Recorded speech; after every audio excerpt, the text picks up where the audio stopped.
Alright, तो moving to the next question. आप question पढ़ लो, मैं पढ़ने वाला नहीं हूँ ताकि टाइम सेव हो जाए, है ना। तो सीधा सोल्यूशन पे आते हैं। इसमें हो रहा है कि लाइट, दो बातें ध्यान रखिएगा कि it is reflected from point O, यहाँ से रिफ्लेक्शन होगा, and is fully polarise, it is fully polarise, है ना। फुल्ली पोलराइज की कंडीशन यहाँ पे यूज़ करनी है।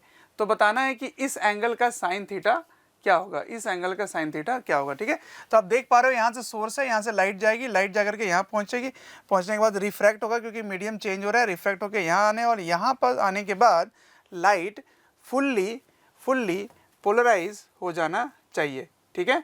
तो अगर मैं देखूँ तो यहाँ से लाइट ऐसे जा रही है, ठीक है। फिर यहाँ से जाने के बाद मैं जहाँ तक देख पा रहा हूँ ये लाइट इधर आनी चाहिए, ठीक है। और यहाँ से आने के बाद ये रिफ्रैक्ट करनी चाहिए, और रिफ्रैक्ट करने के बाद इस पॉइंट पर आने के बाद यहाँ पे पोलराइज हो जाना चाहिए, ठीक है ना। इस पॉइंट पर पोलराइज हो जाना चाहिए, ये देखो ऐसा होना चाहिए, ठीक है। तो आपको बताना है कि इसका साइन थीटा क्या होगा, ओके। तो मैं यहाँ से ना बैक ट्रेस करता हुआ चलूँगा ताकि मैं एंगल निकाल सकूँ, ठीक है। सबसे पहली कंडीशन यहाँ पे पोलराइजेशन की कंडीशन क्या होगी, पोलराइजेशन की कंडीशन क्या होगी। तो अगर आपको याद हो ब्रूस्टर्स लॉ, है ना, बाय ब्रूस्टर्स लॉ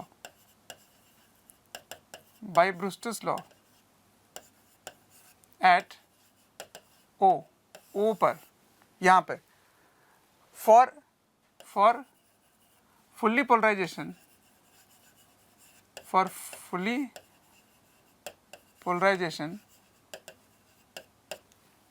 इस जगह का जो एंगल ऑफ इंसिडेंस होगा, इस जगह का जो भी एंगल ऑफ इंसिडेंस होगा उसका tan IP polarise angle is equals to mu होता है, ठीक है ना।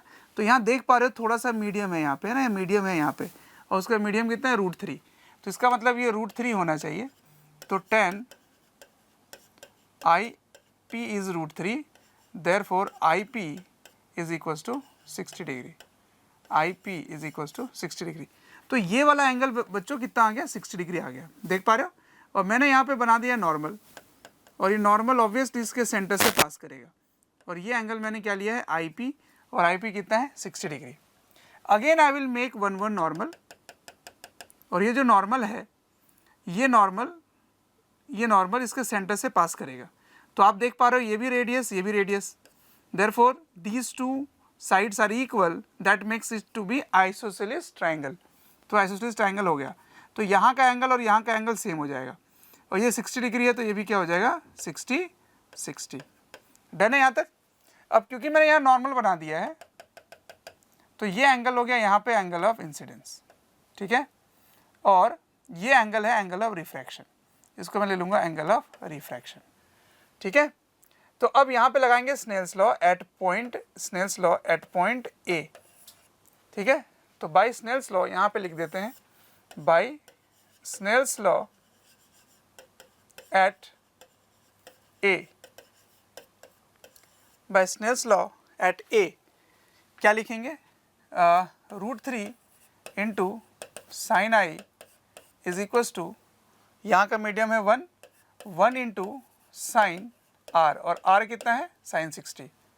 Therefore you can say that sine I is equals to, sine 60 हो गया √3/2 डिवाइडेड बाई 1/√3, ये दोनों कट गए तो ये आ गया हाफ। तो angle I is equals to 30 degree, I is equals to 30 degree. तो ये एंगल आ गया 30 डिग्री, ठीक है ना। अब ये 30 है, ये 60 है, ठीक है, यहाँ तक आ रहा है समझ। ये 30 है, ये 60 है। तो अब मैं थोड़ा सा इसको और आगे लेकर के चलता हूँ, ठीक है। इसको थोड़ा सा और नेक्स्ट स्लाइड में लेके चलता हूँ, और इस डायग्राम को वापस से ड्रॉ करते हैं, ठीक है। ये 60, इसको थोड़ा सा आगे लेके चलेंगे। मैं थोड़ा बता देता हूँ आगे मैं क्या करने वाला हूँ। इसको मैं थोड़ा सा आगे लेके चलने वाला हूँ यूँ, ठीक है ना। ये वाला पॉइंट कितना हो जाएगा, ये 60, तो ये बन गया 120 एक्सटीरियर एंगल, ठीक है ना, एक्सटीरियर एंगल बन गया। तो ये पॉइंट जो है, ये पॉइंट, एक मिनट मैं फिर से ड्रॉ कर देता हूँ। ये जो नॉर्मल है ना, इस नॉर्मल को मैं ये समझ रहा हूँ कि ये यहाँ से कनेक्ट होगा, ये नॉर्मल इससे कनेक्ट होगा, ठीक है। ये नॉर्मल इससे कनेक्ट होगा, तो ये एंगल हो जाएगा 120। और यहाँ से यहाँ पे मैं एक ट्रायंगल और बना दूंगा एक, ठीक है ना। इसको मैं रीड्रॉ करता हूँ नेक्स्ट स्लाइड में, देखिएगा ध्यान से क्या हुआ था, एक बार वापस से देखते हैं। यहाँ से लाइट जो है मैं अब बैक ट्रेस करने वाला हूँ, है ना। यहाँ से लाइट ऐसे जाएगी इस जगह पे, और इस जगह के बाद ये लाइट यूं गई होगी, और यूं जाने के बाद फिर ये इस सोर्स के पास आई जाएगी, ठीक है। ये सोर्स बन गया, ओके। यहाँ पे है सोर्स, इसने लाइट ऐसे छोड़ा, इसने ऐसे आया और ये यहाँ पहुँचा होगा, ठीक है। अब यहाँ पे जो मैं नॉर्मल बना रहा हूँ, है ना, यहाँ पे जो मैं नॉर्मल बना रहा हूँ बच्चों, ये नॉर्मल को इस पॉइंट पर कनेक्ट कर रहा हूँ मैं, ठीक है, ऐसे कनेक्ट कर रहा हूँ, ठीक है।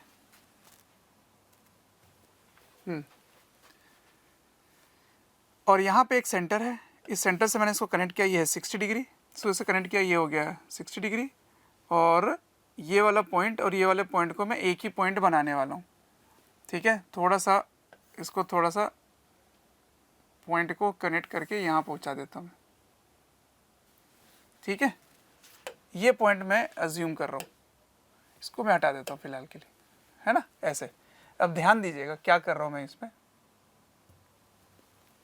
ये एंगल कितना लिया था 60, ये कितना लिया था 60, ये कितना आया था 120, ठीक है। अब ये वाला पॉइंट और ये वाले पॉइंट को मैं कनेक्ट कर देता हूँ और इसको बना देता हूँ एक ट्रायंगल। यहाँ पे बना दिया मैंने ट्रायंगल, ठीक है। ट्रायंगल का नेम क्या था, इसका नाम मैंने रखा था ए, ये ओ दिया हुआ है, ओके। इसका नाम मैं अब रख देता हूँ बी, और इस पॉइंट को हम रख देते हैं डी, क्योंकि सी वर्ड यूज़ हो रहा है, ठीक है। अब ये जो सेंटर है ना ओ, ये तो सेंटर दिया ही है ना, इस डायग्राम में शायद सेंटर दिया ही है ना, हाँ, ये वाला इसका सेंटर है। तो चलो ये B is the centre of this बड़ा वाला सर्कल। तो यहाँ से यहाँ अगर आप लेके चलेंगे, ध्यान दीजिएगा, ये रेडियस हो गया, है ना, ये रेडियस हो गया इसका, ठीक है। और ये इसका सेंटर है बच्चों, ये इसका सेंटर है छोटे वाले सर्कल का। तो ये दोनों एंगल, ये दोनों रेडियस हो गए, तो ये दोनों एंगल और ये दोनों एंगल सेम हो जाएंगे, सही है ना। इसको थोड़ा सा मैं आगे लेके चलूँ, तो ऑलरेडी हमने इसको आई प्रूव कर दिया है, जो कि 30 डिग्री आया है, ये 60 डिग्री आया है, ठीक है। तो ये देखो, ये पूरी लाइन एक स्ट्रेट लाइन है, तो ये टोटल एंगल होगा 150, टोटल एंगल होगा 150, 120 इसने ले लिया, तो ये दोनों एंगल बराबर होंगे और मिल करके होने वाले हैं 180। तो ऑब्वियसली ये होना चाहिए 30 और ये होना चाहिए 30, ठीक है, तभी ये ट्रायंगल में टोटल 180 होगा। अब ये 30 है, ये 30 है, ये दोनों मिलके हो गए 60, तो ये एंगल कितना होगा, ये वाला एंगल, ये वाला एंगल कितना होगा, ये एंगल कितना होगा 120, ठीक है ना। This angle is 120, this angle is 120, ठीक है। अब इस ट्रायंगल का नाम देखो क्या है, इस ट्रायंगल का नाम देखना, okay. This triangle, this line and this line, ठीक है। ये बी है यहाँ पर, और यहाँ पर डी है, और यहाँ पर ए है, ठीक है। हाँ, जल्दी देखिएगा, ये साइड मैंने कितना ले रखा है आर, ये वाली साइड देखना देखना देखना देखना देखना देखना, ये बी से नहीं, बी से, हाँ, ये वाला पॉइंट पे मैं आता हूँ, ये वाली लेंथ को देखना। तो मैंने क्या किया, यहाँ से गिरा दिया 90, यहाँ से ड्रॉप कर दिया 90, तो वैसे ये हो गया बाइसेक्ट, है ना, ये दोनों बाइसेक्ट हो गए। अब इस ट्रायंगल में भी काम करना पड़ेगा, इन ट्रायंगल ये वाला, इन ट्रायंगल C2BA, ठीक है। जरा ध्यान दीजिए, ये है 120 डिग्री, ठीक है, यहाँ से मैंने ड्रॉप कर दिया, ये है R/2, ये है R/2, ठीक है। और ये एंगल कितना है 30 डिग्री, ये अगर बाइसेक्ट करेगा तो ये 60 हो जाएगा बच्चों, तो ये 90 है, ठीक है। तो ये हाइपोटेन्यूज हो गया, तो ये वाला साइड कितना हो गया, ये हो गया R/2 इंटू साइन 60, ये भी वही होगा R/2 इंटू साइन 60। तो जल्दी से बताओ बी से ए का लेंथ कितना है? बी से ए का लेंथ, बी से ए का लेंथ, बी से ए का लेंथ कितना है? ये है 2 टाइम्स ऑफ r/2 साइन 60। ठीक है, ये मैंने बाइसेक्ट किया था। Okay, therefore these to angle become equal, है ना। ये 60 हो गया था, ये 120 था, ये 60 हो गया था। Are getting my point? ये कट गया, ये √3/2 हो गया। ये कितना हो गया? r √3/2, ये है r। ठीक है, और b से a को कनेक्ट करो, b से a को कनेक्ट कर दिया। ओके, यहाँ पे एंगल कितना आ रहा है? 120। ये एंगल आ रहा है 120, ऑल्दो ये लुक नहीं कर रहा, पर कोई बात नहीं। ये एंगल मुझे निकालना था थीटा, क्योंकि रिफ्लेक्ट हुआ तो ये भी हो जाएगा थीटा, है ना। एक बार मैं लिख देता हूँ दूसरे कलर से। ये एंगल है थीटा, तो ये भी होगा theta by laws of reflection. ठीक है, तो दिस एंगल इज थीटा, जो कि मुझे निकालना है। ये 120 है। अब by sine rule, by sine rule, sine rule लगाओ। साइन रूल लगाएंगे तो इसके सामने वाली लेंथ इतनी है और ये साइन थीटा है, तो लिखेंगे साइन थीटा अपॉन ये वाली लेंथ r√3/2 इक्वल्स टू, इन दोनों के बीच में लगा दो, साइन 120 अपॉन r। ठीक है, r से r ये कैंसिल हो गया। ठीक है, अब इसको इससे मल्टीप्लाई कर दो, तो मल्टीप्लाई करने से क्या आएगा? बहुत ही प्यारा सा नंबर आ जाएगा।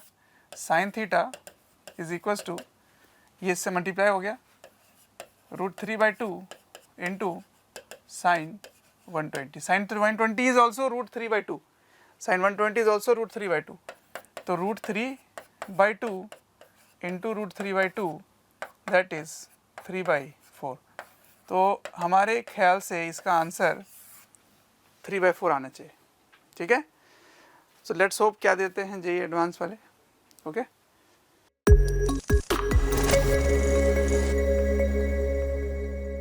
ऑलराइट, तो नेक्स्ट क्वेश्चन कुछ इस तरह से है। इसका सॉल्यूशन अगर हम लिखें तो इसने कहा कि B D by capital D is equals to M lambda. ठीक है, तो B D by capital D equals to M lambda. ठीक है, फिर इसने क्या कहा कि m को 3 लेना है, विड्थ 5 mm लेना है, d 1 लेना है, और आपको एब्सोल्यूट एरर इन b करना है कैलकुलेट। ठीक है ना, इन्होंने लैम्डा फाइंड कर रखा है और ये कर रखा है, तो यहाँ से b इक्वल्स टू क्या लिखोगे? b equals to m lambda d by d लिखोगे। ठीक है, तो पहले तो वैल्यू पुट कर लेते हैं और निकाल लेते हैं इसकी एब्सोल्यूट वैल्यू, फिर एरर की तरफ बढ़ेंगे। तो ये m इक्वल्स टू 3 है, तो यहाँ पे 3, और lambda is equals to 600 nanometre है, तो 600 नैनोमीटर यानी 10⁻⁹ है ना, और कैपिटल D 1 मीटर है, 1 metre divide by small d is 5 millimetre, तो मिलीमीटर हो गया 10⁻³ मीटर। तो इसको अगर आप सॉल्व करते हैं तो ये 18/5 यानी कि 36 आ जाएगा ये। ठीक है, तो माइक्रोमीटर में अगर हम करें तो ये आ जाएगा 360 माइक्रोमीटर। ये तो बी आ गया। अब एरर, नाउ एरर, तो देखो m और लैम्डा में कोई एरर है नहीं, इस जानकारी में देखा जाए तो कोई एरर नहीं है। ठीक है ना, is measured with scale of least count 1 and देखो d and d are measured, देखो d and d are measured with scales of least count this and this, and the value of lambda and m are precisely to be इतना and इतना। इसका मतलब इसमें कोई error नहीं है। तो आप अगर एरर लिखेंगे तो इन दोनों को नहीं लिखेंगे और यहाँ लिखेंगे delta b by B equals to, इनमें कोई एरर नहीं है, तो delta d by D plus delta small d by D. ठीक है ना, अब देखो कैपिटल D में आप देखेंगे तो measured with scale with list count 1 centimetre and 1 mm, तो कैपिटल D में 1 सेंटीमीटर और स्मॉल d में 1 मिलीमीटर, तो कैपिटल D को लिखेंगे 1 सेंटीमीटर, है ना, ये रहा, और ये है मीटर में, तो इसको कन्वर्ट कर लो 10⁻⁻² मीटर अपॉन 1 मीटर, प्लस इसकी लिस्ट काउंट कितनी है 1 मिलीमीटर, और ये है small d is also in millimetre, तो इसको कन्वर्ट करने की ज़रूरत नहीं है, ये दोनों मिलीमीटर में ही हैं।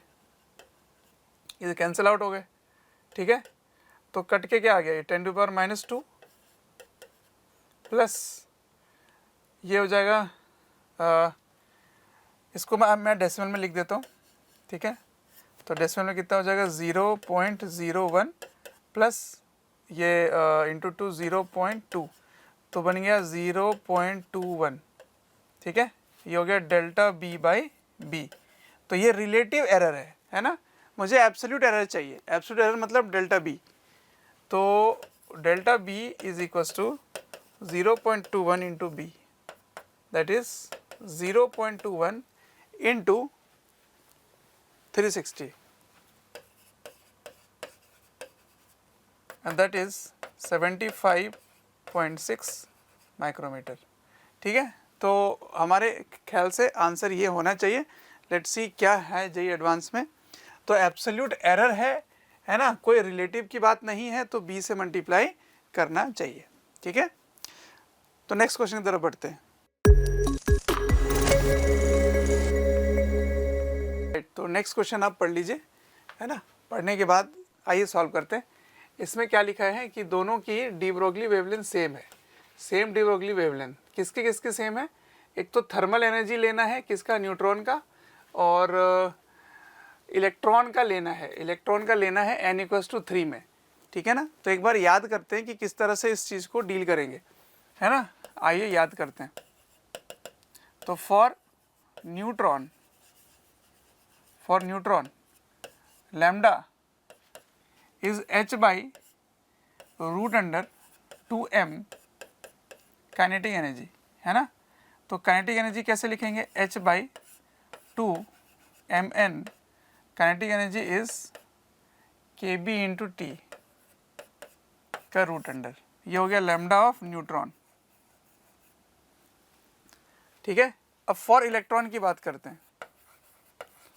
फॉर इलेक्ट्रॉन का lambda is equals to h/mv, है ना। और हम ये भी पढ़ के आए हैं कि mvr is equals to nh/2π। तो यहाँ से mv इज इक्वल्स टू क्या हो गया, mv की जगह क्या लिखोगे, h/mv की जगह nh/2πr, ठीक है। h कैंसिल हो गया, therefore lambda is equals to 2πr/n, ठीक है। तो ये इलेक्ट्रॉन के लिए हो गया। अब इलेक्ट्रॉन का n क्या है, इलेक्ट्रॉन का n देखो, n इक्वल्स टू 3, तो यहाँ पे 3 रख देंगे। और r कैसे निकालते हैं, किसी nth ऑर्बिट की रेडियस कैसे निकालते हैं, r0 n²/z। अब यहाँ पे r0 की जगह a0 दिया हुआ है, ये देखो a0, और n² बोल रहे हैं, ये n² लेना है आपको, ठीक है जी, n² ले लिया बाई z। इसको इसमें पुट कर दो, ठीक है। तो इसको पुट करने के बाद इलेक्ट्रॉन का लैम्डा कितना आया, इलेक्ट्रॉन का लैम्डा आ गया 2πa0 n² into z। n से n कैंसिल हो गए, तो ये आ गया 2πa0/z is lambda of electron. अब ये जो कह रहा है ना, ये दोनों न्यूट्रॉन और ये दोनों के लैम्डा बराबर है, तो ठीक है जी, बराबर कर देते हैं। तो फ्रॉम गिवन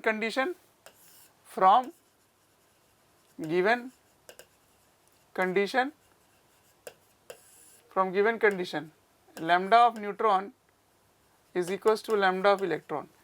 तो ये रखो न्यूट्रॉन का lambda h/2m neutron into kb/t का √अंडर इक्वल्स टू, यहाँ से रखोगे तो 2π, एक n रह गया यहाँ पर, n रहेगा ना, 2πa0 इंटू n, है ना। अब n के जगह वैल्यू पुट करने का समय आ गया है, n को रख देंगे 3/z, और z की वैल्यू गिवन है क्या, z को z के टर्म में लिखना है, ठीक है।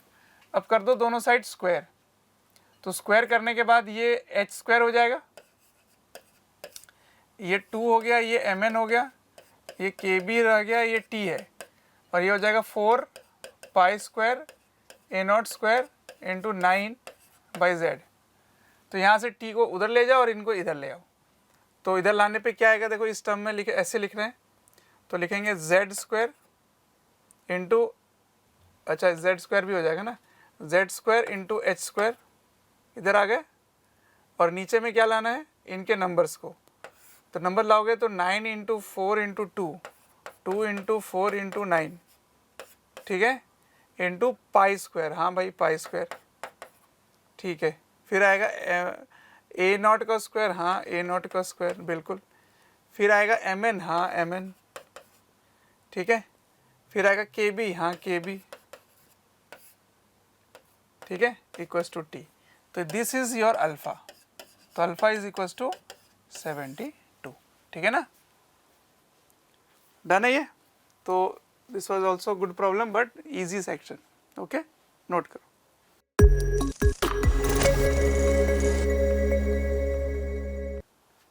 ऑलराइट, तो हमारे पास मैच द कॉलम है, ओके, मैच द कॉलम। तो मैच द कॉलम में क्या लिखा हुआ है, यहाँ पर डाइपोल्स के बारे में जानकारी दी गई है। तो एक सेकेंड याद कर लेते हैं, डाइपोल का इलेक्ट्रिक फील्ड कैसे लिखते हैं। तो ये P है, ठीक है ना, P से R डिस्टेंस पर इलेक्ट्रिक फील्ड इसी डायरेक्शन में होता है, ठीक है, इसको कहते हैं एक्सियल पॉइंट। और ये कितना होता है, ये होता है 2kp/r³, ठीक है, एक्सियल। और इक्वेटोरियल बेटा ये वाला पॉइंट होता है, और ये डाइपोल मोमेंट के ऑपोजिट होता है। ये डाइपोल मोमेंट है इधर की ओर, तो इसके ऑपोजिट होगा यहाँ पे इलेक्ट्रिक फील्ड, ये हो गया इक्वेटोरियल, ठीक है ना। तो equatorial at a distance r निकालना है। तो इक्वेटोरियल पे कितना होगा, इक्वेटोरियल पे होगा kp/r², है ना। और ये वेक्टर वाइज अगर बात करें तो ये माइनस आएगा, डाइपोल मोमेंट के ऑपोजिट होगा, ठीक है। चलो इसको यूज़ करते हैं, चलो। तो यहाँ पे इधर है, तो इसके वजह से, इस 1 के वजह से इधर की ओर होगी इलेक्ट्रिक फील्ड, 1 के वजह से। और इसके वजह से देखिए ये ऑपोजिट होगा, है ना, इसके वजह से इसका ऑपोजिट, इसके वजह से इसका ऑपोजिट, ठीक है ना। तो इस वाले पॉइंट पे देखा जाए तो यह है इक्वेटोरियल, तो इसके ऑपोजिट मैंने नीचे ले आया। अब इसकी बात अगर मैं करूं तो ये ऊपर की ओर है, तो इसका ऑपोजिट हम लाएंगे नीचे की ओर, ठीक है ना।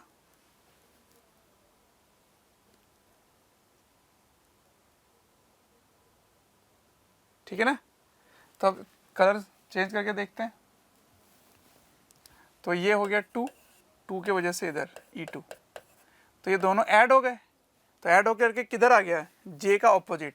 तो J का ऑपोजिट ये रहा, है ना, एकमात्र ही है J। तो इसके लिए तो हो गया 2, P के लिए हो गया 2, P के लिए हो गया 2, ठीक है। अब Q के लिए देखते हैं। अब फिर से वही, इसके लिए अब ये नीचे है, देखो ये नीचे है, तो इसके लिए ऊपर हो जाएगा, है ना। और ये येलो वाला हम देखें तो इसके लिए नीचे हो जाएगा, दोनों इक्वल डिस्टेंस में, तो यहाँ से 0 हो जाएगा। तो Q के लिए तो 0 आ जाएगा, तो Q के लिए 0 हो गया 1। अब इसके लिए बात करते हैं। तो ज़रा देखा जाए तो अगेन इसके लिए ऑपोजिट जाओगे आप इस तरह से, पर इसके लिए इसके डायरेक्शन में ही जाओगे, है ना। तो इसके डायरेक्शन में गए इधर, तो इसका देखो J नेगेटिव होगा और I पॉजिटिव होगा। पर ध्यान रहे ये डबल होता है, ये देखो यहाँ पे मैंने यहाँ पे 2 टाइम्स लिखा है ना। तो इसके लिए तो डबल होगा, तो I वाला तो डबल होना चाहिए, हाँ, और J वाला नेगेटिव होना चाहिए, तो 4 हो जाएगा। तो R के लिए तो 4 हो गया। अब रही बात S के लिए, तो दोनों इसी डायरेक्शन में है, तो इसके वजह से इधर और इसके वजह से भी इधर, है ना। तो दोनों I के तरफ, I ये रहा I, दोनों होंगे I के तरफ, तो 5 हो गया ये, ठीक है ना। तो ज़रा चेक करो कौन सा ऑप्शन है, P2 P2 P2, हाँ, Q1 Q1, हाँ, R4, हाँ, S5, तो ये ऑप्शन हो जाएगा, ठीक है ना। Again it is easy problem.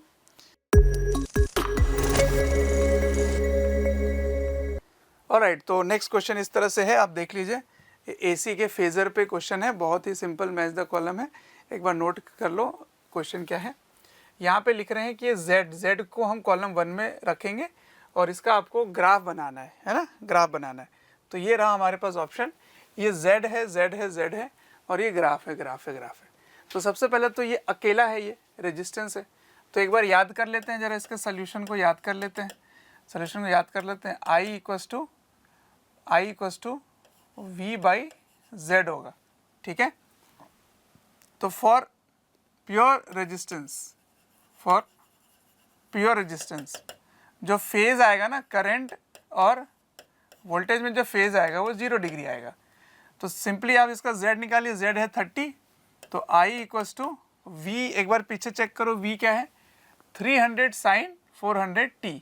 तो याद कीजिएगा ओमेगा होगा 400, ठीक है ना, और वोल्टेज का V नॉट हो जाएगा 300, ठीक है।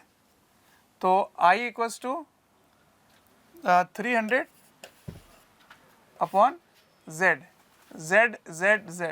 300 साइन 400t बाई Z, ठीक है ना। Z कितना है 30, ये कट गया तो हो गया 10, मतलब 10 साइन 400t, ठीक है। एक मिनट चेक कर लेते हैं, ये 300 है, हाँ बिल्कुल, और ये 30 है, तो 300 बाई 30 10 साइन 400t, ठीक है ना। तो चेक करें, ये रहा इसका एम्पलीट्यूड, हाँ बिल्कुल सही एम्पलीट्यूड आ गया है। तो ये है गया इसका एम्पलीट्यूड 10 साइन 400t, डन। तो P का 3 आना चाहिए, P का 3, ये दोनों में 3 है, तो P3 यहाँ नोट कर लेते हैं, ठीक है। अब इसमें देखो ये R है और ये L है, तो सबसे पहले तो XL निकाल लेते हैं। XL कैसे लिखते हैं, ओमेगा L, ओमेगा हमारा 400 था और L कितना दे रखा है 100 मिली हेनरी, तो मिली को 10⁻³ हेनरी कर देंगे, तो ये कितना होगा देखो, 1 2 3 1 2 3 गायब हो गया, तो 40 ओम आ गया, ठीक है। तो ये 40 है और ये 30 है, अब इन दोनों के बीच में 90 डिग्री होता है, तो इसका Z कितना हुआ, Z हो गया √R² प्लस XL का स्क्वायर, यानी कि 30 का स्क्वायर प्लस 40 का स्क्वायर का √, दैट इज़ 50, ठीक है ना, 50 आ गया। तो अब इधर देखेंगे, फॉर R एंड L, है ना, फाई एंगल कितना होगा इनके बीच का, एंगल मैंने यहाँ पे लिखा है ना, एंगल कितना होगा 90 डिग्री। कौन लीड करेगा वोल्टेज और करंट में, याद करो, वोल्टेज लीड करता है और करंट जो है वो लैग करता है, करंट लैग करेगा, तो करंट लैग करेगा 90 डिग्री से, ठीक है। तो साइन था तो करंट कॉस बनेगा, ठीक है ना, लैग यानी कि पीछे वाला पोर्शन में, और इसकी एम्पलीट्यूड कितनी आएगी, I not is equals to V not by Z, ठीक है ना। तो V नॉट कितना है पीछे 300, और Z इसका कितना आया, Z कितना आया 50, ठीक है, तो 5 6 आ गया। तो 6 वाली वैल्यू देखो कहाँ है, 6 वाली वैल्यू ये मैक्सिमम 5 पे जा रहा है, ये 5 से थोड़ा उठा है लेकिन ये लीड कर रहा है करंट, और 6 वाली वैल्यू नेगेटिव में यहाँ जा रहा है, देखो इसमें जा रहा है, ठीक है ना, इसमें जा रहा है। तो ये वाला पार्ट हो सकता है ना, ये पीछे की ओर जा रहा है, ये लैग कर रहा है, देखो करंट लैग कर रहा है, तो 5 होना चाहिए फॉर Q, तो Q का 5 हो गया, ठीक है, Q का 5 हो गया। तो P3 और Q5 पहला ऑप्शन है, R2 R में 2 आना चाहिए, चलिए चेक करते हैं, इसमें तो तीनों ही आ गए, इसमें आ गया XC आ गया, ठीक है ना, यहाँ पे C है, ये R है, ये L है, तो पहले XC निकालते हैं। तो XC कितना है, चलो चेक करो, XC is equals to 1/ωc, 1/ω, omega कितना है, ओमेगा इज 400 और C कितना है, C इज 50 माइक्रो, तो 50 इंटू 10⁻⁻6, तो 1 2 3 है ना, ये माइनस ऊपर चला गया तो हो गया 100, है ना, -6,1000 हो गया ये, और 4 इंटू 5 आ गया, दिस इज 20, तो 20 को कट करो तो ये कितना आ गया 50 ओम, वेरी गुड। तो ये 50 ओम है, ये कितना है 50 ओम, ये कितना है 30 ओम, और ये कितना आया देखो 25 से, अच्छा ये 100 था, 25 से कितना आएगा देखो, 25 25 25 ये 25 हो जाएगा, तो 1/4 हो जाएगा इसका, यानी कि 10 हो जाएगा ये, तो ये आ जाएगा 10, है ना, ये आ जाएगा 10 ओम। अब देखो ये 50 है और ये 10 है, तो ये दोनों आपस में 180 डिग्री का फेज लेते हैं, तो इसको माइनस करना है आपको। तो 50 को 10 से माइनस करो तो 40 आ गया। बड़ा कौन है? सी बड़ा है, तो सी में करंट जो है ना वो लीड करता है, तो इस बार करंट लीड करेगा, तो करंट लीड कर रहा है, देखो बिल्कुल सही। ओके, तो सेकंड आ जाएगा, तो सही है फिर। और एस का 1 आना चाहिए। एस का देखो इस बार मैंने वैल्यू इसको बढ़ा दिया, 125 कर दिया, तो 125 अगर यहाँ करेंगे तो ये 5 यहाँ पे 5 वाला पार्ट आ रहा है ना। 125 आपने किया है तो कितना आएगा, पहले ये सॉल्व कर लेते हैं। 125 के लिए ओमेगा एल, ओमेगा है 400 और एल कितना है 125 इंटू 10⁻³ तो 1 2 गया, 125 इंटू 4 तो ये 500 हो गया जहाँ तक मुझे लग रहा है। 25 चौक 100, 4 एकम 4, 100 हाँ ठीक है ना। तो 0 0 500 इंटू 10⁻⁻1, तो एक 0 कट जाएगा, तो ये आ जाएगा 50 ओम। तो ये 50 ओम हो गया, और ये देखो 50 50 सेम ही है, ये भी 50 हो गया, तो ये 50 और ये 50 एक दूसरे को कैंसिल आउट कर देंगे, तो सिर्फ रहेगा 60। तो 60 के कॉरस्पॉन्ड यानी इसका डबल आएगा, तो पहले वाले का जो आया था उसका डबल 3 3 3 3, इसका डबल तो 1, ये देखो ठीक है ना, 1 1 1 1 1 कहाँ गया, एक बार सॉल्व कर लेते हैं। सॉरी, आई की वैल्यू हम निकालेंगे ना, कहाँ गया, ये रहा। तो 300/60, 300/60 तो 5 आएगा, इसका भी आंसर 5 आएगा, है ना। तो 5 वाला पोर्शन हम लेके चलेंगे, 5 आ रहा है, बिल्कुल सही। एक बार मैं बताता हूँ मैंने क्या किया यहाँ पर। इसके लिए मैंने किया अगेन V0/Z, और Z सिर्फ R रह गया, तो V0 कितना है 300 और इसका R कितना आया, केवल 60 आया, तो 60 से कट कर लो, ये आ गया 5 एम्पियर, है ना। तो 5 एम्पियर मैक्सिमम तक जाएगा, हाँ बिल्कुल जा रहा है, तो 1 आएगा, ठीक है। PQR, R हमने सॉल्व कर लिया था ना। R का क्या आया था बेटा, R का आया था, R का 2 आया था, सही है, और S का आ गया 1, ठीक है। तो पहला ऑप्शन होना चाहिए, ठीक है।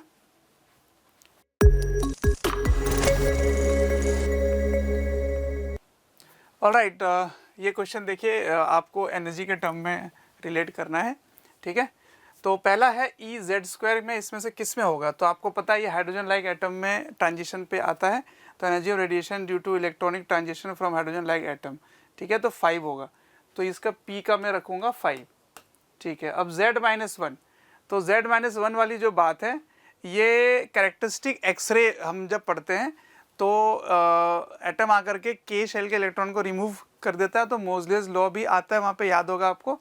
तो Z-1 का स्क्वायर होगा, तो मेरे हिसाब से कैरेक्टरिस्टिक एक्सरे होगी, तो इसका हम रखेंगे 1। और Z-1 देखो ये एक थ्योरी है जिसको आपको याद रखना है, ठीक है ना।